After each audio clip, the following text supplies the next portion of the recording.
Hey guys, welcome back to Chris and Retro. Tonight's video, I'm going to talk about another one of my little word tools. So we talked about map earlier in the week. I'm going to talk about something tonight called VERB, and hopefully it's something that will be useful to you. I want to let you know that on Sunday, I have another guest coming on, Antoine Preacher Evans. He's got quite a story in terms of how he dealt with his addiction and some of the slick moves he used to pull. So he's got an interesting story that talks about some of his hustle, and some of his hustle turned into some of his victory story, which is kind of interesting how that works. And I think that's the spiritual component of our rise from addiction for sure. So Antoine Preacher Evans, I'm looking forward to bringing him on Sunday. We'll record it. I'll probably drop it Sunday evening. It'll be there for you to take a look at. So that's that. We want to wish Taylor good luck tomorrow.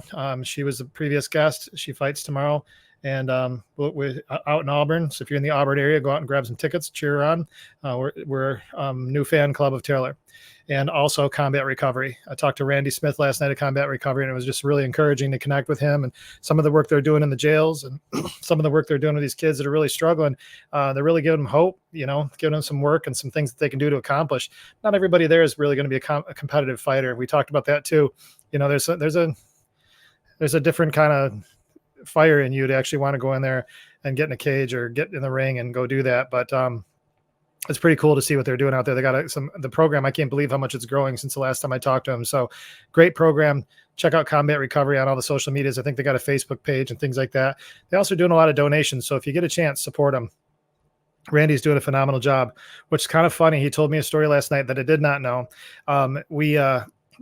There's a lot of smaller amateur promotions around here. I guess one of the amateur promotions had a restraining order on him when he was in active use because one of his fighters got a bad decision, and I guess he punched a judge. So he's got a history, and now he's the embodiment of recovery, where he's giving back and he's helping other people to have a good life too. He's working in the jail, and I really enjoy talking to Randy and the stuff that he's doing. Taylor's evidence of it. And I guess we'll have another individual from his team coming on here in a little while as well. But again, Sunday, Antoine Preacher Evans, he's got his own story. I'll try to bring more of those stories onto the show so that it's not just me talking to you, but you get some perspective from other people. Because I honestly, selfishly, I find them to be tremendously encouraging, and it helps bolster my walk as well. I also want to, I wore this today, St. Barnabas. I'm not Catholic. It's more of a symbol for me. And what it means is that, we're asking the devil to drink the poison that he tried to kill us with. And I'm wearing this. This is Sam's necklace. I'm wearing this in support of her and her journey and the long road that she has ahead of her. And it's just a symbol of my appreciation and support for her and the fight that she's fighting as the mother of my children and somebody that I love very much. So tonight, if you think of a prayer, please pray for Sam. And give her all of your love to let her know that she is loved and that this journey is well worth the fight. So to the subject matter tonight, I've got I like to play around with words and look at, construct of what it is I'm working on in my recovery or whatever it is I'm working on. I like the creative side of it. And I came up with something a while back. I was thinking of the action related to rebuilding my life. What are some of those things? So we talked about MAP, that mindset, the action plans, and the promises kept. And those are all important elements, but there's also other angles possibly that we can look at this. And so one of the things I came up with is something called VERB. And we know VERB is it's an action word. So VERB to me is the action of a rebuilt life. And it stands for visualization, energize, reality, and balance. And I'll explain what I mean by that. So the V, visualization. If you think about when we first come out, you heard it with Taylor last night, you've heard it me profess it, probably people in your own recovery community, or if you're not quite there yet, you'll start to see the sense of this as well. At some point, you got to see life beyond where you're at. And you might not be able to see it. Maybe you just need somebody that's a fellow traveler to help point out that there is a better life for you. But what you do see, at least what you visualize around you, is this is not what you want. You just can't take it anymore. This place that you're in is just not what you envision life to be. So if nothing else, you're at least visualizing what you're actually seeing is not what you want in life. And then the secondary part of that is like seeing long-term, what would you want out of life? And as your current behavior aligning with that path, is that something that you're really going to ever get by doing what you're doing? And I would say that most of us in active use, that would be a big fat no. I know for me, active drinking, no matter what degree of it is, if it's pour the bottle down my throat, sleeping all day, drooling on myself, worthless drunk, of course that's not it. But the sipper guy too, that doesn't help him really accomplish anything either. So I have got multiple phases of my alcoholism, as they talk about in the big book. there's a variety of different alcoholics. And I think that I probably am a variation of all of them at some point or another in my life. But I can't, in those places, there's no chance I'm going to be able to move to the places that I want to be. So for me, when I was in active use, of course, I wanted to be back into a great career. I wanted my family stable. I wanted to have a good income and make sure that, my bills were being paid and that I had, aspirations of vacations and things along those lines. And it's taken a long time to get to that place. And we're not there yet. It takes a long time, but you have to have a vision of what you want to accomplish and understand that these current active use stages, they are not going to help you get to where you want to be. So that's the V, visualize where you want to be. The second one is energize. This is not a power of positive thinking thing, I don't think. Maybe it is, but I really feel like that you get energy from a lot of different things. So some of us get energy just from the quietness of a walk or reading. Like we can just shut off all the nonsense, and that draining of the battery has at least been mitigated. Sometimes that's how we energize, by just getting rid of the negative influences or reprogramming our mind to be focused on something differently than perhaps maybe the stresses of the day. And that would be a way for us to energize, because we've just mitigated the drain. Another thing that we do, and I do, is, a good workout where you really are starting to get yourself in shape. Not the first workout. Like I've been telling you, when you take time off, that first workout sucks. There's nothing energizing about that. And if anything else, it can be pretty demoralizing, at least for me. But once you start getting going, you start getting that workout in, and you get a good workout in, and you start to really push yourself a little bit, that's an energizer. You're like, wow, man, I'm really getting something put together here. And that's a good thing for you. So, but the other thing too is really about progress and accomplishment. So we talk a lot about ownership and not ownership, knowing what you own and you must own it, and knowing what you don't own and you must not own it. Just leave it be. Put it at the feet of your higher power. But when we do find energy from progress, now, I professed a couple videos ago. I'm not sure if I put it on the TikTok Daily Journal, if I put it on one of the videos here. I kind of lose track sometimes. But one of the two over the last few days, I talked about the fact that I made some progress. Like I had a really good day. There was all kinds of weirdness going on, but I made it all the way through my whole checklist in my journal right here. So I put my goals first and in there. By the way, shout out to Heart Intentions. Backup lane. Thanks, Mitch. I love that sticker. The goals that I put in there, when I got all those done at the end of that day, man, that was energizing, because I made so much progress. And there was none of my procrastination tendency. I got through that list. That was energizing, because I took control of the things that I own. So there's many ways that we can get this energy about our recovery. And most all of it is some kind of an accomplishment, even if it is just the quietness of a walk, or, reading a book, or getting out of your head for a minute and doing something else, or just somehow removing yourself from the general stressors and toxicity that life can sometimes bring to us. So that's energize. Reality is the R. And perhaps there's probably a better way to turn to another tense of reality, or some other way we can put reality. But the fact of reality is just, this is acceptance. Accept and understand. So know your situation. And I mean, VERB doesn't work real well if you put an A instead of the R, but it'd be V.E.R.B. but reality is really acceptance. It's essentially saying, this is what reality is in my life right now. And honestly, I've been more convicted about the word reality over acceptance well, not over, but in conjunction with acceptance recently, because I think one of the things we're challenged with, especially in lost love, in relationship struggles, things like that, is that we build fairy tales, both good and bad. There's times when we can build animosity towards people that are based on really a fairy tale. At the same time, we can build a lot of resentments based on a relationship not going so well, because we had this thing built so fairy tale and it just didn't work. And we can't figure out why it is this aspiration we had is just not matching and everything's going wrong. Well, we're not basing in reality. And I think it's really important for us to not only take our own inventory about who we are, but take stock of what really is going on around you. Is it really that great? Or is it really that bad? It doesn't have to be either way. I'm not saying crap all over a good relationship or bolster a bad relationship. All I'm just saying is recognize the circumstances for what they are, and then set around you your boundaries and what it is that you want. Does the reality of your situation match the vision that you have for your life? In V, is your reality of your situation matching the vision that you have for your life? That you can only answer that. And it can't be a flip response. You're going to have to think about it for a minute. So that's reality, R. Then B is that's balance.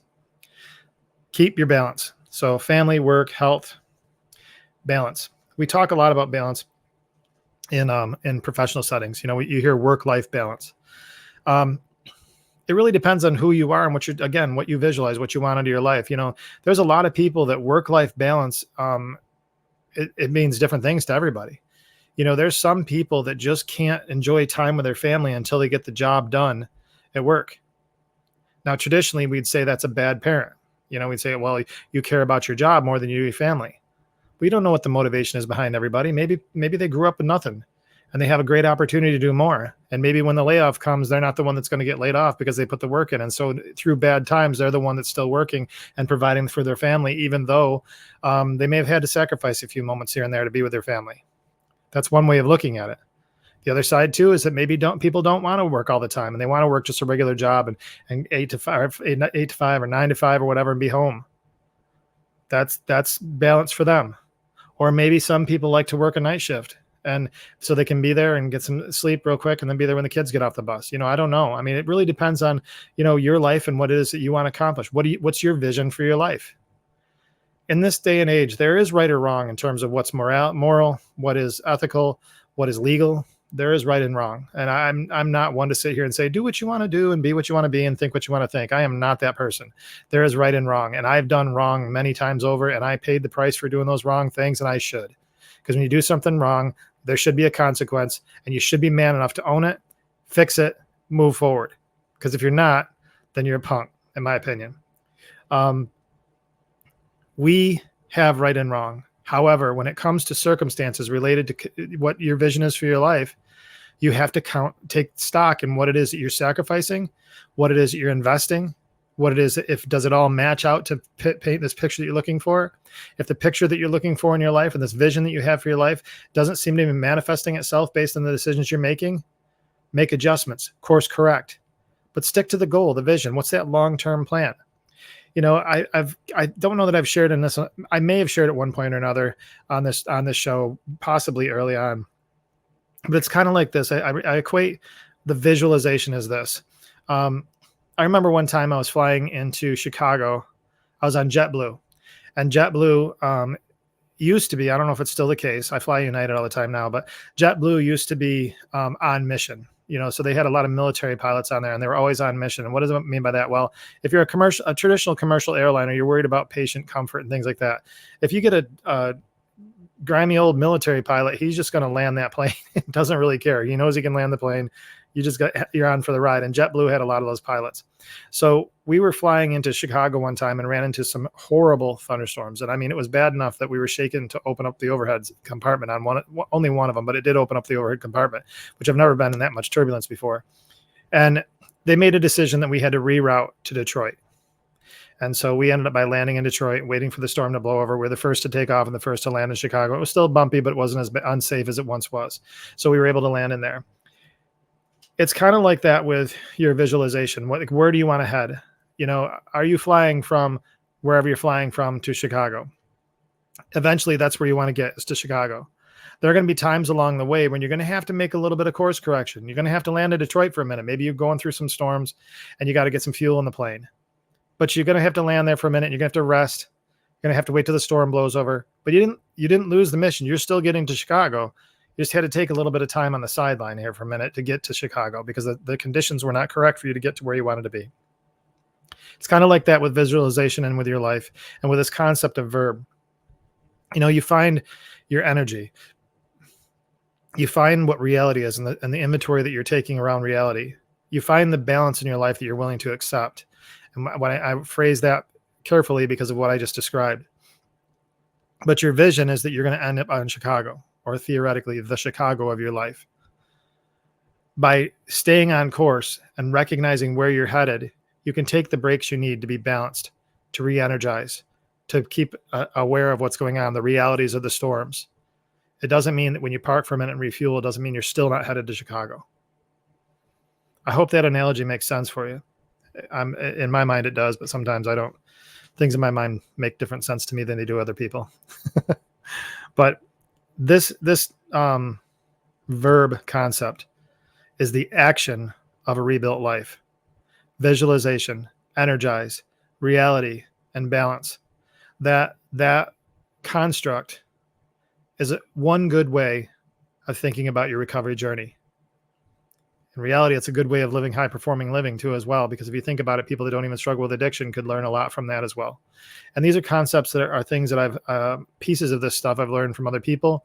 I had to put it in a framework that was simple enough so that I could remember it every single day. Hope this was useful to you guys tonight. It's something that I've had jotted down for a while and haven't shared with you. I'm trying to get more into things that I think are going to be more substantial for you, as well as obviously bringing in a few more guests. But guys, I really enjoy doing this work with you. I hope this is beneficial to you tonight, and it's something that you can hang your hat on, making sure that you get to Chicago, the Chicago of your life, get to that landing place that you're shooting out for. And you can do that by taking care of a few concepts along the way that make sure that you don't just go plowing through a storm and crash the plane, because that is an option too. And when we crash our plane as addicts, we go right back to the freaking dumpster fire we once were in. And that is not a place to be. And it's exhausting. And the more times you go back there, the less likely you are going to get out. Tonight, guys, I am going to ask you to pray for Sam. Pray for her well-being, her healing, and her growth. Pray for her safety and in her time of need. And pray for our family, that we are doing the correct things to support somebody that we love very much. Make sure you watch Sunday, Antoine Preacher Evans. We're going to hear some cool things about him and why he got Preacher and what he was doing with that label. Guys, please make sure you like and subscribe here. Check out what's going on over at TikTok. I do some daily journals over there, a little bit different than what we're doing here. Just give you a little bit of concept in the morning. Sometimes I'm hit and miss on those, but there's a lot of memes and things like that that should be supportive of you or supportive for you. And, between now and the next time we talk, I'm going to do every single thing I possibly can do to stay out of trouble. And I hope you do too.